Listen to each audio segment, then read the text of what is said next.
Hello, I'm Brian Tracy.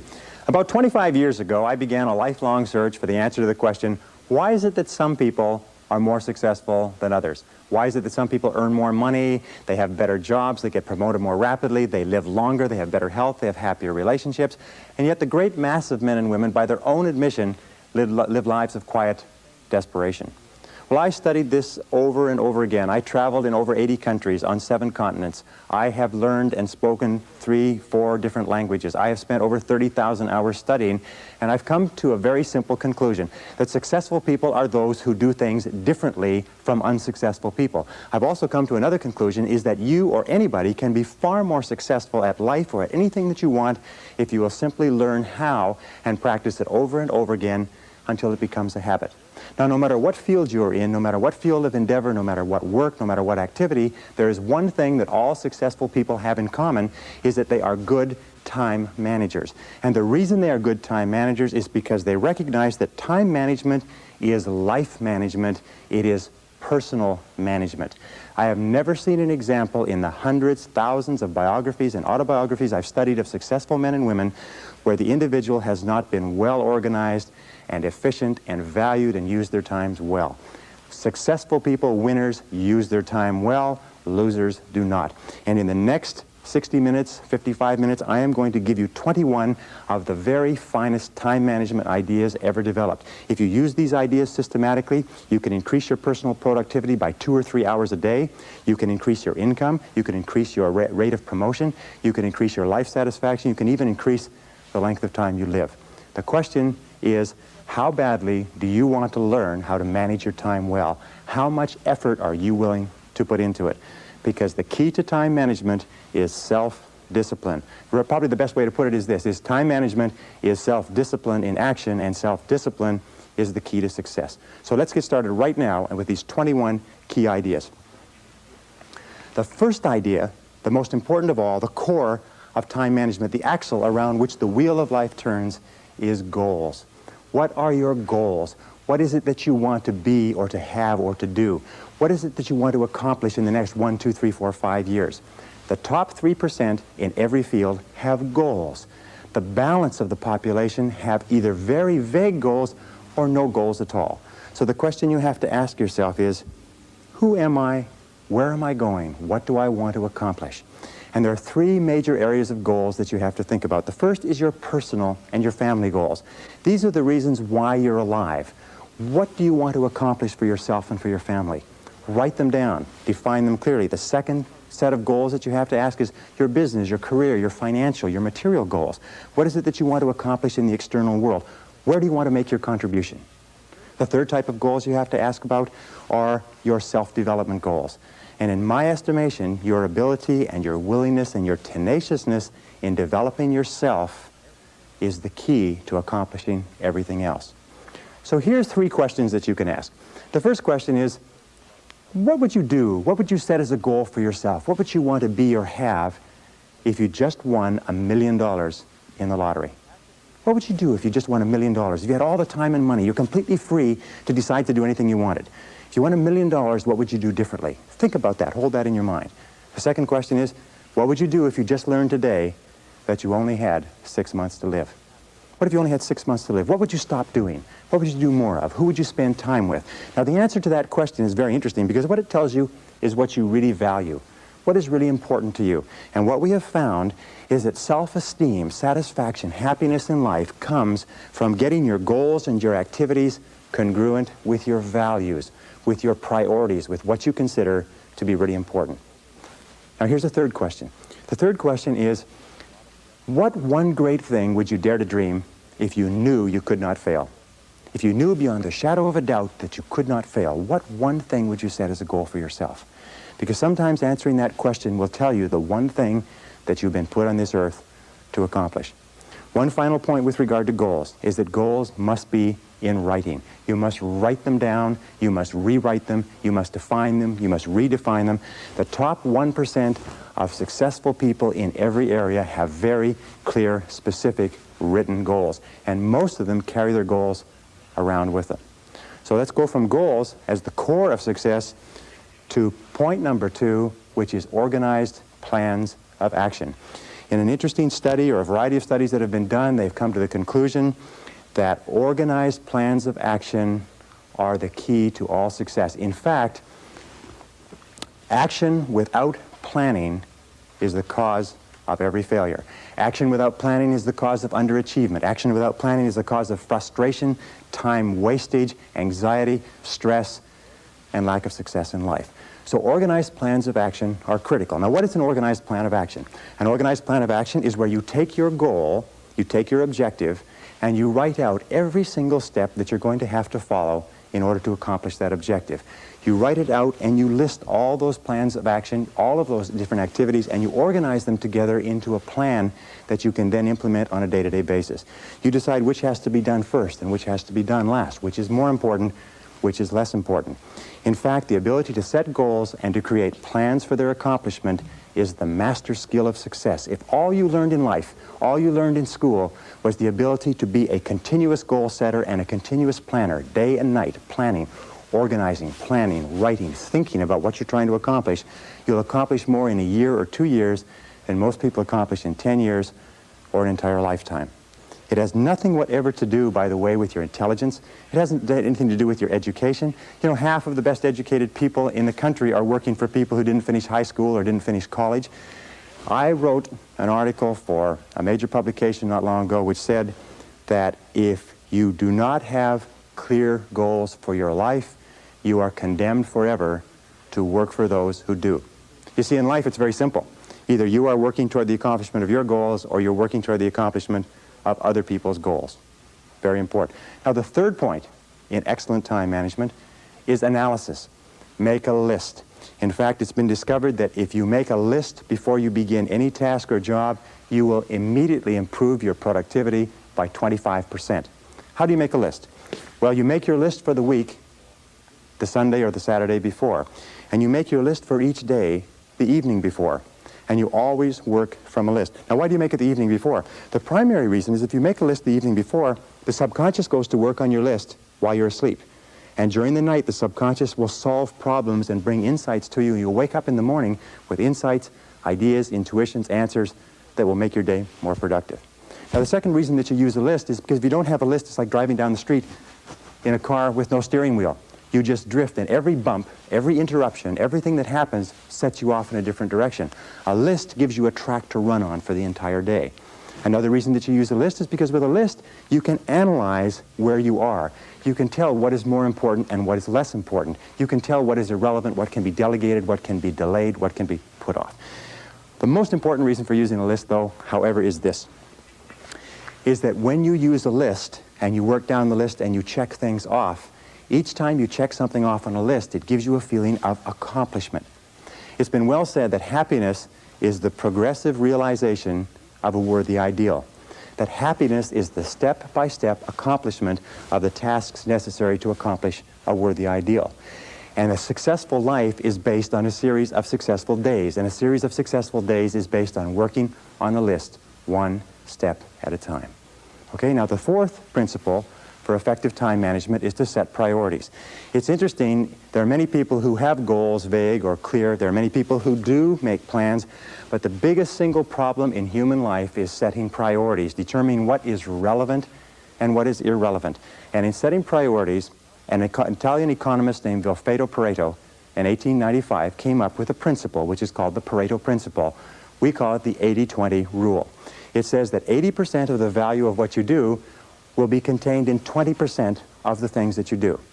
What does this mean? It means that if you make a list of 10 things that you have to do today, you will find that 2 of those things are worth all of the others put together. Now, the difference between highly effective people, as Vilfredo Pareto said, was that highly effective people work on the vital few versus the trivial many. The difference between the two is that ineffective people work on the trivial many. They work on things that are fun. They work on things that are easy. They work on little tasks, fun tasks, irrelevant tasks, but they keep putting off and delaying working on their major tasks. So the key to success is always be asking this question: what is the most valuable use of my time right now? What is the most valuable use of your time right now?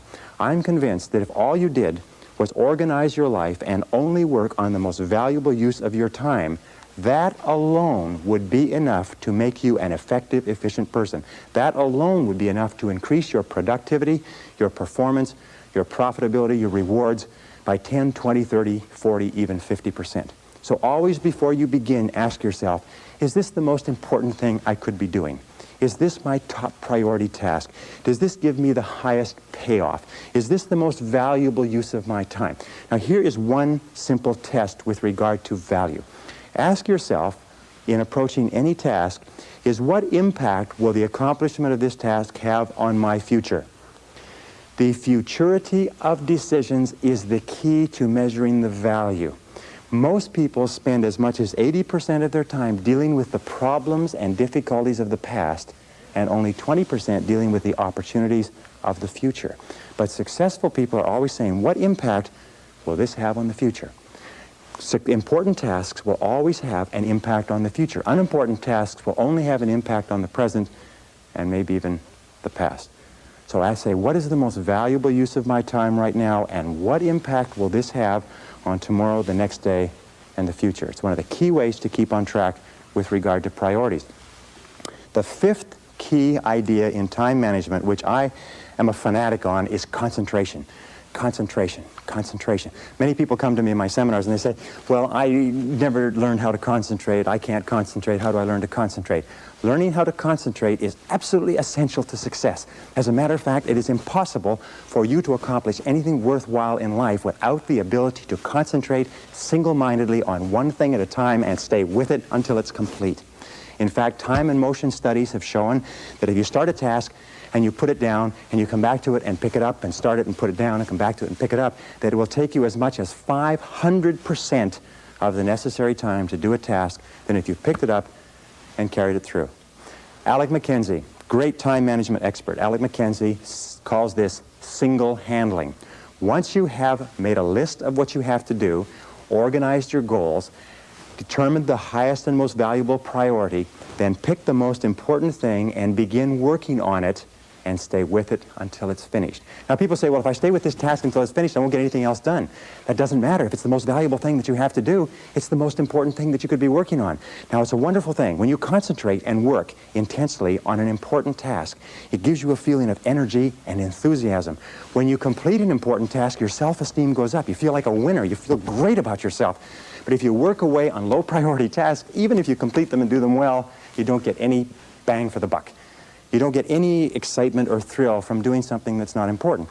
As a matter of fact, most stress, anxiety, frustration in the world of work today comes from working very hard on irrelevant tasks. Benjamin Trigo said, if it's not worth doing, it's not worth doing right. And I think it was Drucker who said, the very worst thing in the world is to do very well what need not be done at all. So concentrate single-mindedly on one task at a time. Do first things first, and do things one at a time. Now here's a very simple system that you can use for the first 5 points that we've talked about: goals, plans, priorities, analysis, concentration. It is the ABCDE method. A is the things that you must do, top priority. B is the things that you should do, second priority. C is the things it would be nice to do if you got all your A's and B's done. D stands for delegate, E stands for eliminate. So when you make a list, the first thing you do is you ABC all your list. A, what you must do, B, what you should do, C, what would be nice to do, and then delegate and eliminate the others. With goals, what you do is this: you make a list of all the things you'd like to accomplish in the next 1 to 5 years. And then you go down the list and write ABC. What you'd love to do, what you'd like to do, what's not that important. Then you take your A goals and you make A1, A2, A3. In other words, your most important, second most important, third most important. Then you take those A goals, you transfer them to another sheet, and you make a list of all the things you're going to have to do to accomplish your goals. Then you ABC the list. And you say, what are the things I have to do? What are the things I should do? What are the things that would be nice to do to accomplish my goals? And then you put those into the goal list, and then you structure and schedule what you're going to do and implement. This is called the 6-step method. Choose your goals, set priorities. Choose your activities, set priorities, schedule, and implement. If you just do that on a day-to-day basis, that alone can make you a great, great success in life. The 6th key to time management is deadlines. Deadlines and rewards.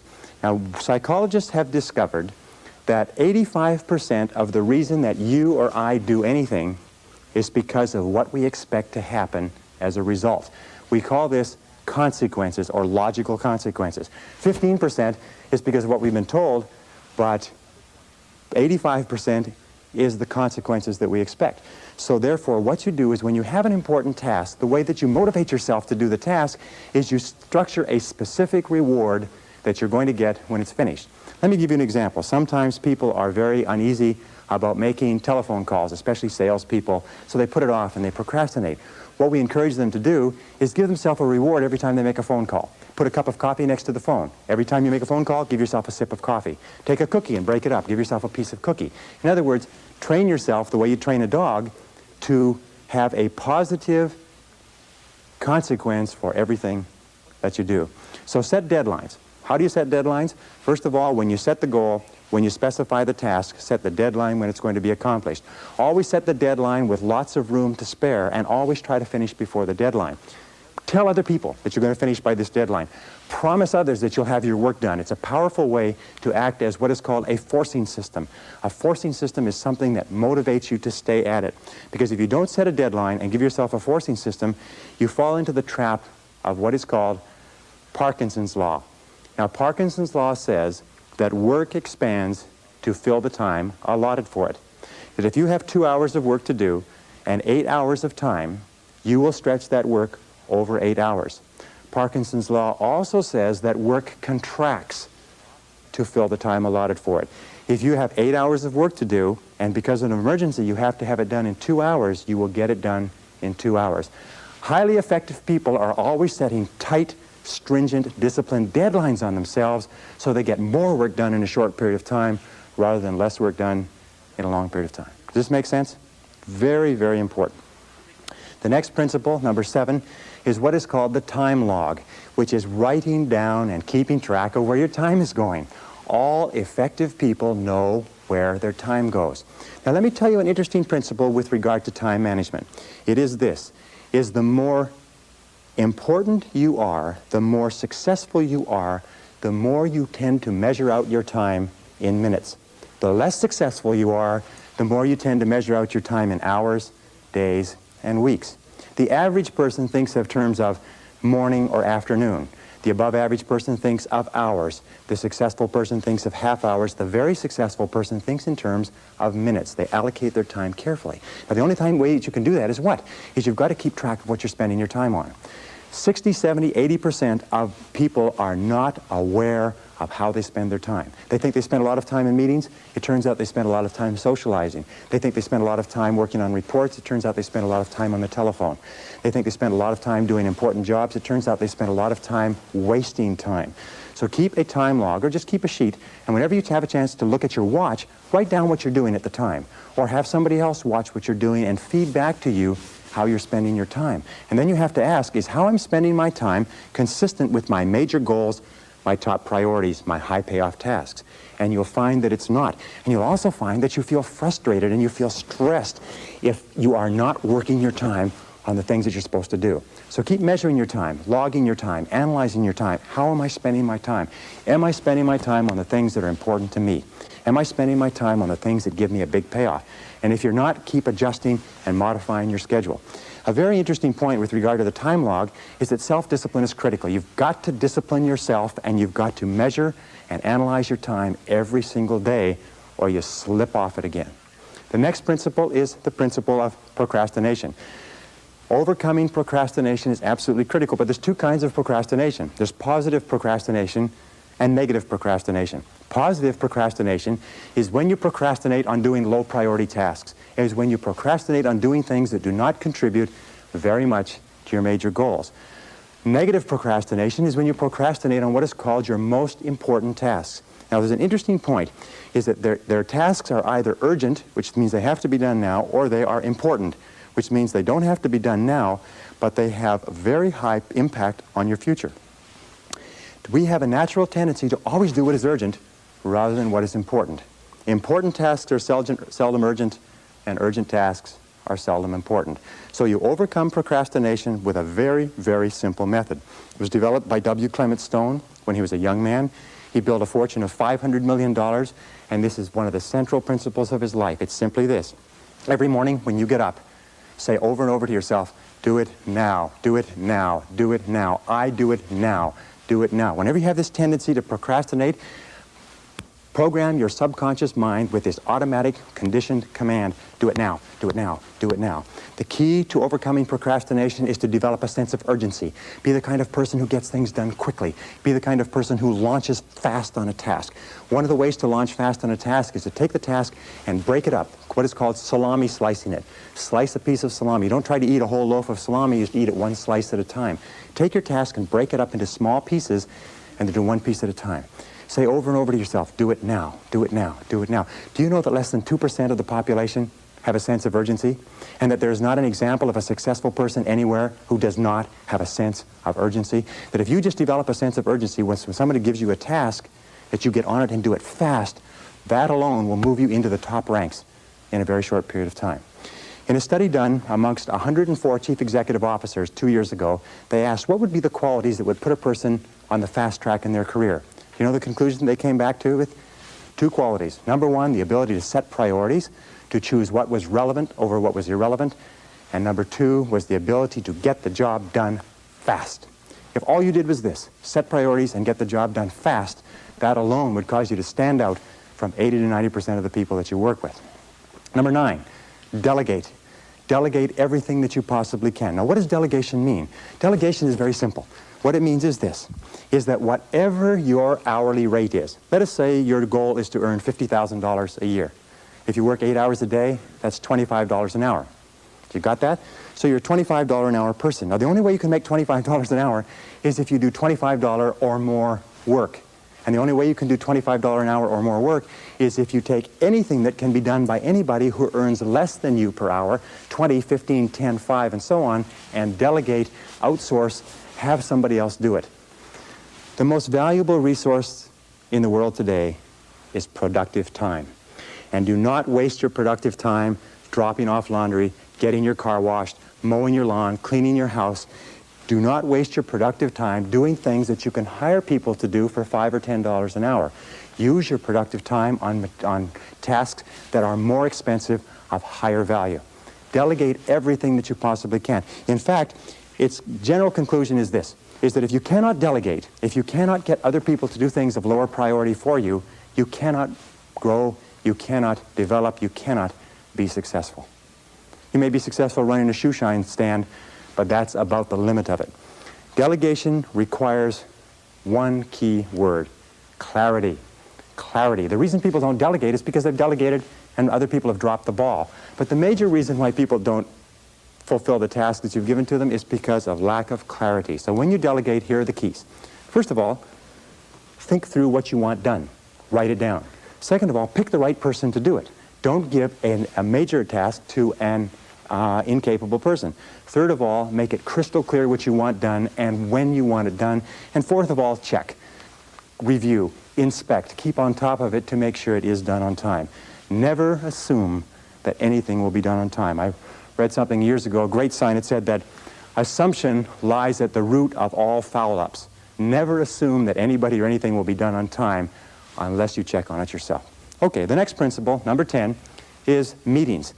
Meetings are an absolutely essential part of human life. We spend 75% of our time outside of our home and inside our home communicating with other people. It's absolutely essential that we meet. Meetings are very, very productive uses of time, but 50 to 70% of meeting time is wasted. I read a statistic recently that says that the average person spends 3 to 5 years of their life in meetings.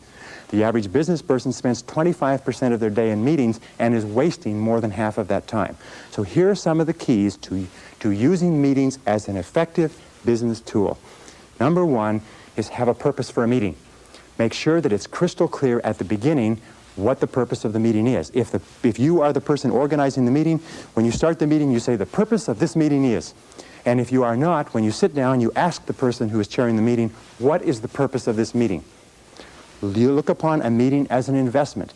Take the time, the dollar value of the time of each of the people at the table, and look upon it as an investment of that many dollars in time. Best way to save time in meetings is what? Is don't go at all. If you can possibly avoid a meeting, don't go to it. If there's no need for you to be there, get the report on what happened later. Second thing we do when you do go to meetings is make sure that there's an agenda. An agenda is like a list. It's a track to run on.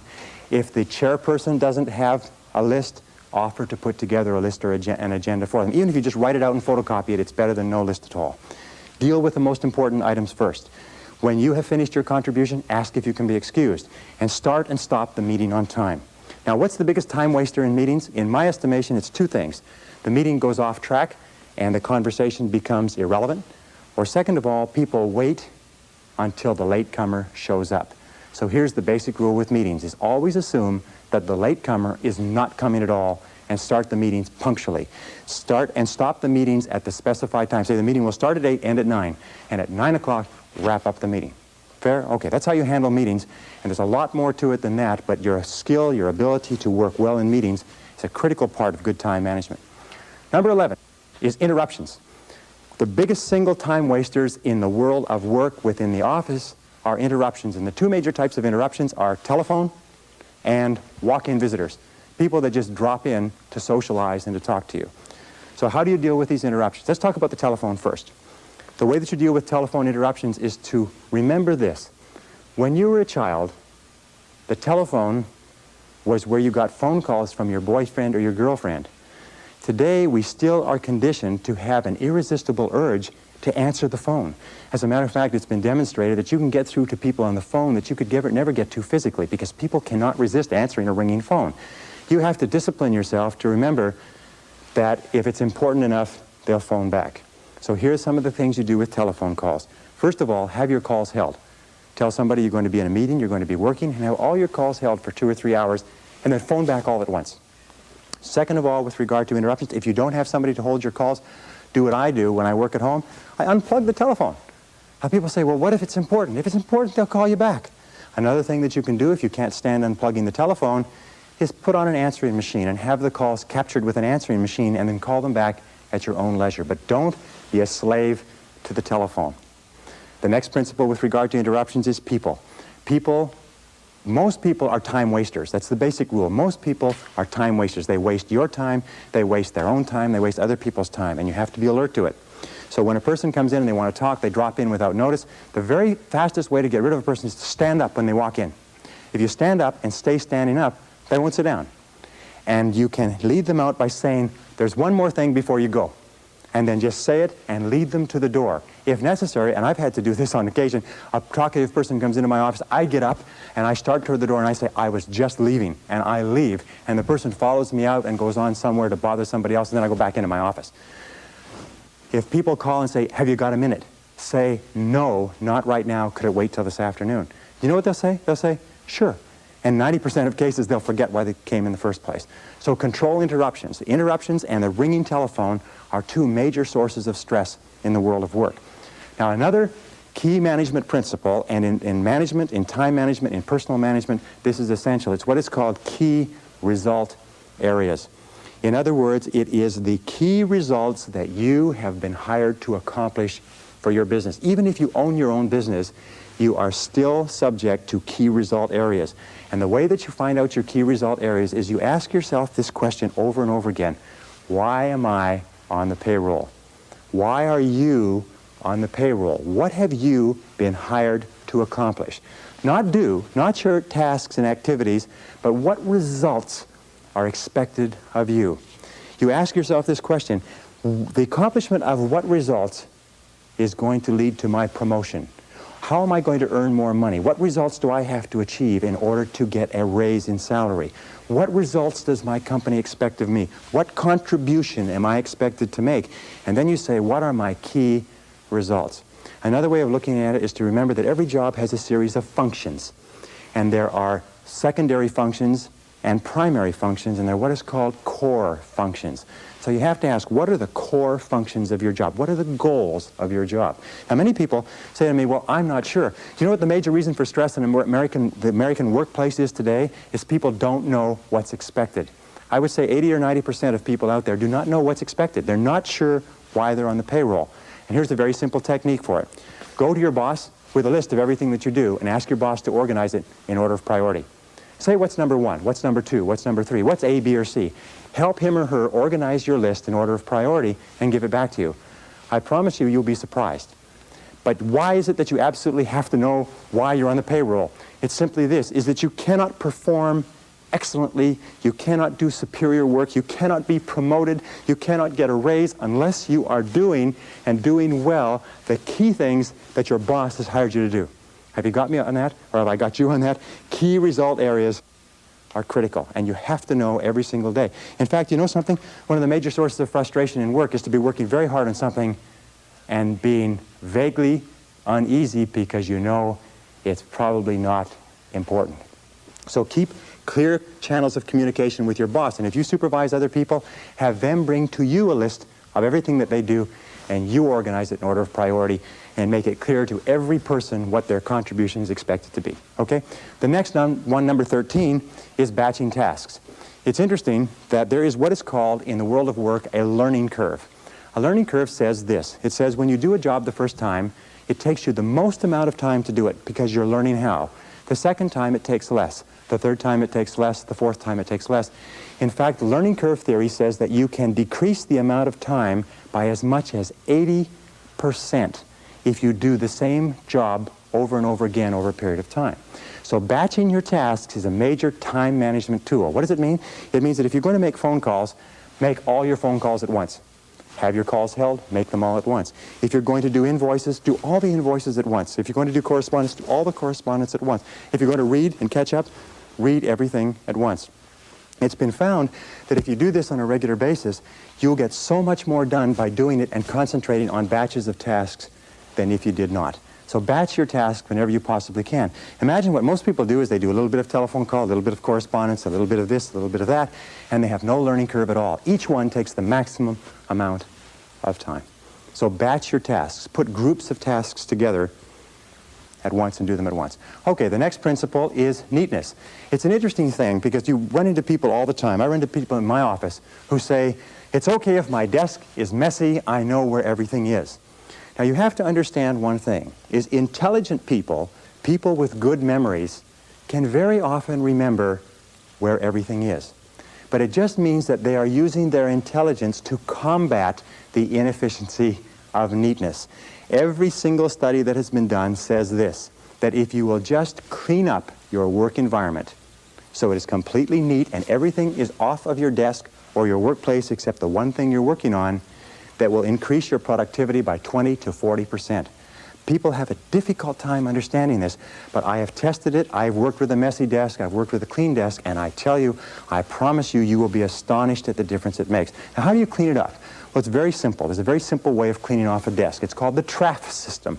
The TRAF system has 4 letters. T stands for toss.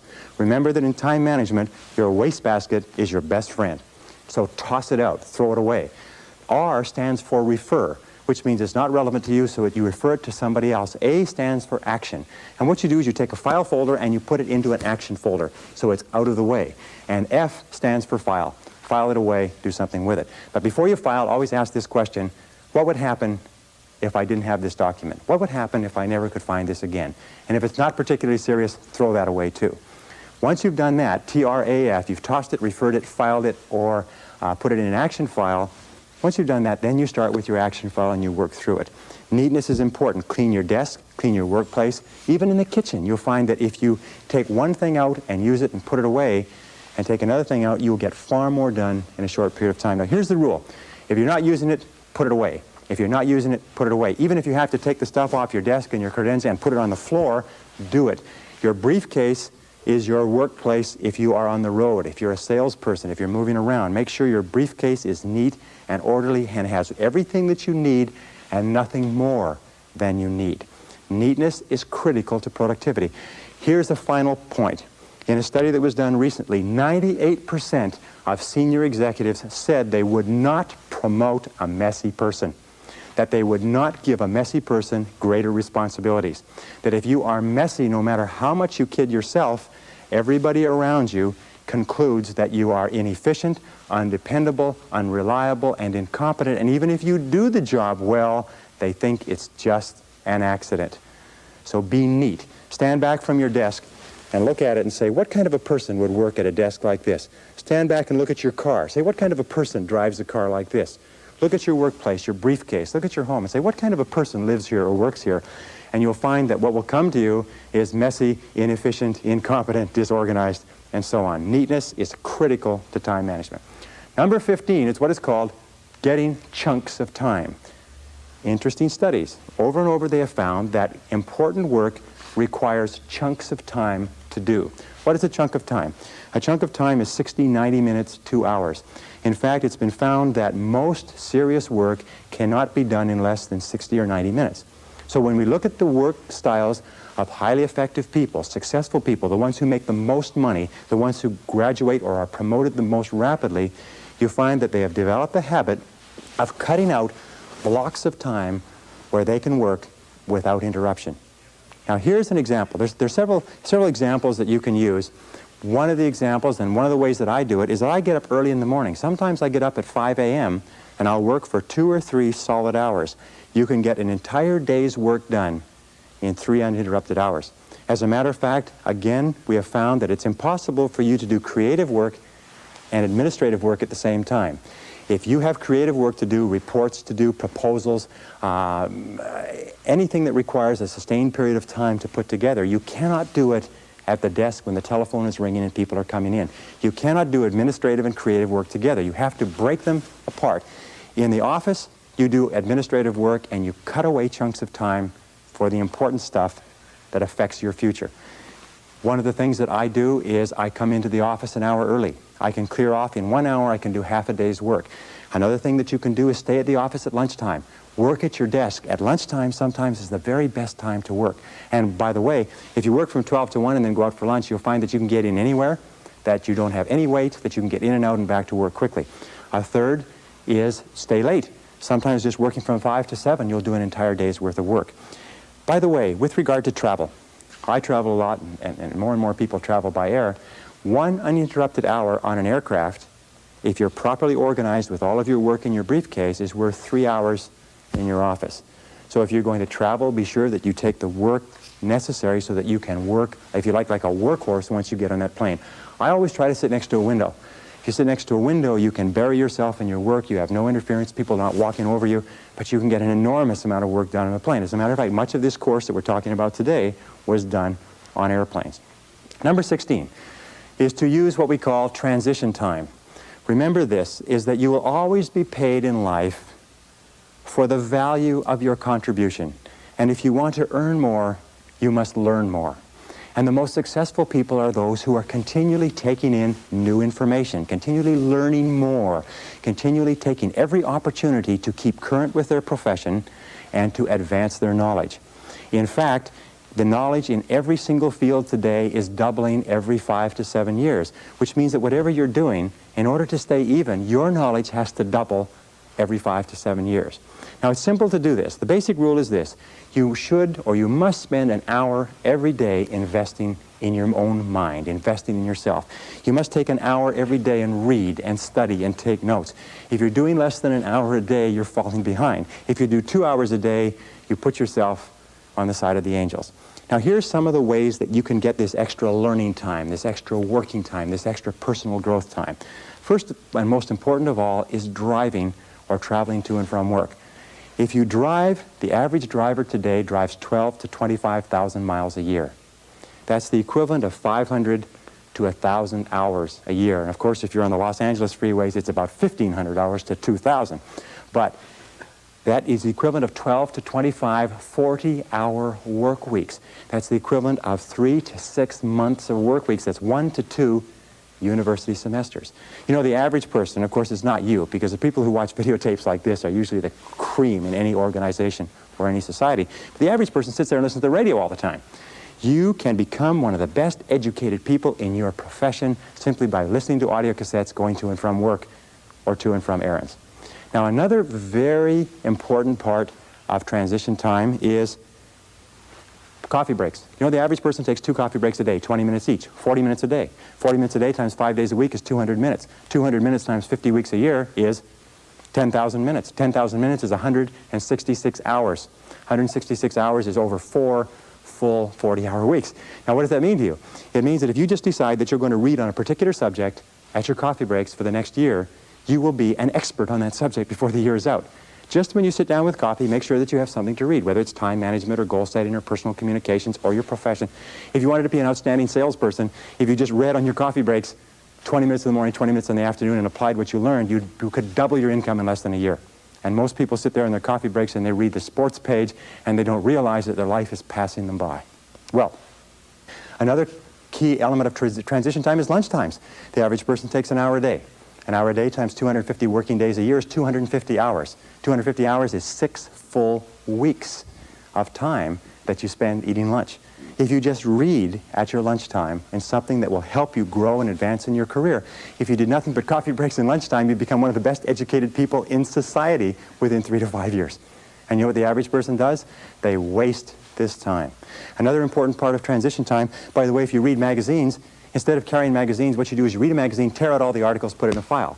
And whenever you're traveling, keep that file with you. You're sitting waiting for something, you're waiting in a waiting room, you're taking a trip, you have appointments that are canceled, just pull out your file and keep current. Remember, keep taking in more information. Use those, what are called gifts of time. These are gifts of time that are given to us by God, and we can do anything we want with them. But high-performing human beings use those gifts of time as though they were precious, and low-performing human beings do not. Which do you want to be? Okay, the next is what we call telephone. You know, the telephone is interesting. Telephone is an essential part of our lives, but as we said a little bit earlier, we are conditioned from our teenage years to look upon the telephone as a social tool. It's something that we look forward to getting onto because we associate it with romance and fun and communications with people that are important to us. As adults, however, we have to change our thinking 180 degrees. We have to realize that the telephone is a business tool. The telephone is a business tool. It's like a computer, it's like a typewriter, it's like a photocopier. It may have other uses, but it's a business tool. So here's the rule with using the telephone. Get on and get off fast. See how fast you can get on and off the phone. Control your telephone calls, as we said before. Let other people, let your telephone calls get batched so that you can call them back and you control the calls. Call back at their lunch times. Call back at the end of the day. Call back so you control the time. Now, when somebody calls you and you take the call, here's the key question. Always ask, what can I do for you? They'll always have a tendency to say, hi, how you doing? How's things going? How's the weather out there? You say, fine, what can I do for you? And get straight to the point of the phone call. Another thing that you can say is, how can I help you? And make it very, very clear that this is a business call. If you're going to be making phone calls, look upon a phone call as a meeting by wire. And what you do is you make an agenda for the meeting. What many people do, if you talk to people all the time, keep a file on that person. And when you think of calling that person, take out the file and work on your agenda. Go down the agenda. When you completed the agenda, you say, thank you very much. I'll let you go now. I know you're busy. And hang up the phone. What do you do with talkative people? Talkative people, you say, excuse me, I've got another call coming. I've got to run. If that doesn't work, you say, my boss is calling me. If that doesn't work, hang up the phone in the middle of the conversation as though the phone line has been cut off. The person probably won't even pay any attention to it because they're so used to being cut off by other people. Remember this, is that people are time wasters, and the great majority of people have no goals, they have no priorities, they have no plans, they have no concern about becoming successful, and they think that you're the same. They think because their time isn't worth anything that your time isn't worth anything also. So be very alert to that. By the way, one final point. When you have telephone meetings, keep good notes. I heard a very smart man say that the power is on the side of the person with the best notes. I have lost thousands of dollars because I have agreed to something on the telephone. I have not documented it. The person has come back to me and said, you agreed to something else, and they had it written down in their files, and I couldn't argue. So when you're on the telephone, write. One final point is always have a pen, always have a pencil, always have a pad. Never pick up the telephone without a pen in your hand. The most incredible thing I hear over and over again is when I call people and I try to leave a message, their voice drops and they say, oh, just a minute, I'll go and see if I can find a pencil. And the phone goes clunk and the person goes away and they come back and they say, oh, geez, this pen won't work, just a minute, and the phone goes clunk and they go away again. If a person ever answers the phone without a pen in their hand, you know this person is going nowhere in life. It's as simple as that. My own personal opinion, of course. The next key is punctuality. One of the most important things you can get in terms of reputation is a reputation for being punctual. which means being on time. My friend Joel Weldon says it very well. He says, if you're not early, you're late. That there is only one minute period in any appointment when you're exactly on time. And so if you aren't there early, you're there late. Less than 5% of people in America are punctual. Less than 5% of the population is punctual. And those people stand out. As a matter of fact, if you want to stand out from the average person, all you have to do is develop a reputation for punctuality. Pretty soon people say, boy, he or she sure is punctual. He or she sure is punctual. Now let me tell you something about punctual people. If you ask a person, what do you think about so-and-so who is very punctual? They will say, I think this person is more competent, more reliable, more dependable, more intelligent, more valuable, and more likely to be promoted and given greater responsibilities than the person who is late all the time. The person who is late all the time is considered unreliable, sloppy, undisciplined, a poor time manager, and not capable of greater responsibilities. Why is it that people are not punctual? Two reasons. One is they don't realize how important it is. It never occurs to them that when you are late for an appointment, you are insulting the person who has agreed to see you at that time. If you are in sales and you're late for appointments, you can forget it. I had an interview with a person the other day who I was hiring for a very expensive position. She showed up to an appointment 15 minutes late. A person who comes 15 minutes late to the first appointment, the basic rule is this, is never hire a person who comes late to an interview. A person who comes late to an interview is sending you a flash. It's a signal that this person is unreliable, incompetent, undependable, and if you let them get away with it, you're in for trouble. Anyway, I'm just passing on that. Punctuality, coming back to that. Lombardi, Vince Lombardi of the Green Bay Packers, had what he called Lombardi time, which meant 15 minutes early. If he said to his team, be here Lombardi time, that meant be there 15 minutes early. Develop the reputation for being punctual. And finally, one other thing is if you are a superior and you have subordinates, or you have people working for you, reporting to you, don't keep them waiting. If you agree to see them at 3 o'clock, don't keep them out there spinning their wheels, standing around. It's one of the worst insults that you can do to people. And if I could just come back one more time, with regard to communications, you know one of the great time wasters in life, this is aside from the points that we're talking about, is lack of concentration, distraction, fatigue. It's not paying attention. How many times have you had problems, serious problems, because you had a conversation with a person and they agreed to do something, or you agreed to do something, and one or the other of you forgot all about it, didn't remember it, wasn't paying attention, it wasn't done, it cost an enormous amount of money? How often does that happen to you?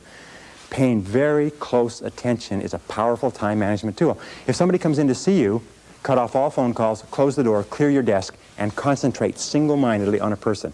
10 minutes of concentrated conversation will clear up more than 1 hour of interrupted conversation. Pay attention, take notes. Now, number 19 is called work simplification. Do you know that at the turn of the century in the United States, it took 50% of the American population to feed, working on the farms, to feed the other 50% living in the cities. Today, it takes less than 3% of the farm population to feed the other 97% in the cities and half of the world besides. The reason for that is because of mechanization, systematization, simplification of the agricultural process. As a matter of fact, every great advance that has been made since the Industrial Revolution has been toward simplification. Always be looking for ways to do tasks faster, easier, cheaper, quicker, better. Always be looking for ways to do them faster. As a matter of fact, over and over again, individuals have put their careers on the fast track by finding ways to streamline existing processes. Now, here's a couple of other ideas which have been very useful to me in terms of getting more done in a short period of time.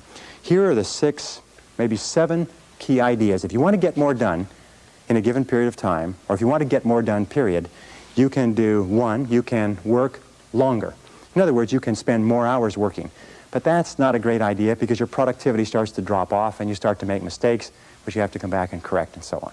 Number 2 is you can work faster. You can get more done within a short period of time. Number 3 is you can do fewer things but do more important things, do higher payoff tasks in the same period of time to increase your productivity. Number 4 is you can do things that you are better at. One of the qualities of leaders is that leaders, exceptional people, are always concentrating their time on doing what they do best. So ask yourself, what is it that I'm the best at? What is it that I do the easiest? You can sometimes dramatically increase your productivity simply by concentrating on where you're good. Another thing that you can do is make fewer mistakes. You know, there's an old saying that there's never enough time to do it right, but there's always enough time to do it over. If you make fewer mistakes, you will get far more done within a certain time, within that time period. And the last thing, which many people miss, is do things together. Teamwork. Putting a group of people together to work on a complex project can sometimes get the project done in 2 hours, whereas it would take another individual 8 or 9 or 10 hours. So do things together. Work as teams with other people. Those are the keys. But work simplification means always finding faster, easier, newer, quicker, cheaper, more efficient ways to do what you're doing. Number 20 is the magic word. The magic word in time management is no. Learn to say no to activities, tasks, responsibilities, and obligations that do not contribute to the most important goals that you have set for yourself. The word no is magic, and the place and the time to use the word no is early and often. It's like the wastebasket. Wastebasket is your best friend when you're sorting the mail. You know, the average person spends 8 months of their life sorting junk mail, reading through junk mail. Absolutely phenomenal, recent study. It's incredible how much of your life is taken up by people who ask you to do things, and you do it because of a sense of obligation. Let me tell you, as I said to you before, most people do not value their time, so they don't value yours. Now, how do you deal with a person who you know, who you like, who you respect, who asks you to do something? Very simple. When they ask you to do something or work on a committee or take on a project, ask, especially if you have, and it's not if you're boss, but especially if you have control, is say, let me think about it and get back to you. There's an old saying that delay is the cruelest form of denial. If they press you for a decision, say, I cannot make a decision now, I have to think about it. And after you've thought about it for 24 hours, call them back and say, I've thought about it, I simply don't have the time. But thank you very much for thinking about me, and get on with the rest of your life. You know what Nancy Reagan says? Nancy Reagan says, just say no. Now, in time management, the word no is one of the most powerful of all words. It'll save you hours, weeks, months of working on projects that contribute nothing to your goals. And finally, number 21 is balance. In all of time management, you have to ask this question, is what is the purpose of managing your time well? What is the purpose of getting an extra 2 or 3 hours a day? And the purpose is to enhance and improve the quality of your life. And the most important things in a person's life are their health, their peace of mind, and your relationships. In fact, the quality of your relationships is the true measure of your quality of life. So take time to invest time in your relationships. Spend time with the people who are close to you, your spouse, your loved ones, your parents, your children. Take time, because that's what life is. Life is managing your time so that you can do the things that are most important to you. We start off in life thinking, boy, if I'm really successful at my job, then I'll be able to do all of these things for myself and my family. And what happens is we lose sight of that goal, and we become totally preoccupied with the job to the exclusion of the family. Do you know how much time the average working parent spends talking to their child in America today? 30 seconds per day. Do you know how much time the average couple spends talking together? Intimate communication? 4 minutes, according to the recent research. Very, very important. If you want to be successful in life, you've got to be sure what your priorities and values are, and your highest value must be the people that you love and the people who love you. They must be your health, they must be your energy, they must be your peace of mind, they must be your emotional and spiritual development. They must be the completion of you as a human being. So when you are using all these time management techniques, remember that the purpose of using these time management techniques is to enhance the overall quality of your life. Ask again, what would you do if you only had 6 months to live? What would you do if you only had 6 months to live? Who would you spend your time with? Where would you go? What would you want to do? What would be important? What would be unimportant? If you ask that question over and over again, you'll have a tendency to keep your life in balance. Everything in moderation. Now, if I could just summarize by saying 2 or 3 quick things. The essence of success in time management is goals. The key to goals is to write them down and to make organized plans for their accomplishment. The key to those organized plans is to set priorities and determine what is more important and what is less important. And always concentrate on the most valuable use of your time. The key to concentrate on the most valuable use of your time is to stay at the task until it's finished. Persevere without distraction or diversion. Keep at it. Hammer, hammer, hammer until your most important tasks are finished. And finally, develop that sense of urgency. Do it fast. Do it now. Fast tempo is essential to success. Fast tempo goes hand in hand with energy, with happiness, with enthusiasm, with self-esteem. So make crystal clear what you want to do, make crystal clear the steps, and start working on those steps and do something every day to move you toward the most important goals of your life. And if you do that, you will be an excellent time manager, an excellent personal manager, an excellent life manager. You will have a great, great life. Thank you very much.